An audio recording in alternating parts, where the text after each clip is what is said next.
Welcome to our tutorial on method overriding in object-oriented programming. Method overriding is a fundamental concept that allows a subclass to provide a specific implementation of a method that is already defined in its superclass. This enables polymorphism, allowing objects to be treated as instances of their parent class while still exhibiting behavior specific to their subclass. To override a method, you simply define a method in the subclass with the same name, return type, and parameters as in the superclass. The @override annotation is commonly used to indicate that a method is intended to override a method in the superclass, although it is not mandatory. It helps to catch errors at compile time if the method's signature does not match any method in the superclass.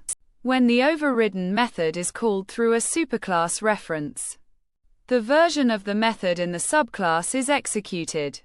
This is a key feature of polymorphism in Java, allowing for dynamic method dispatch.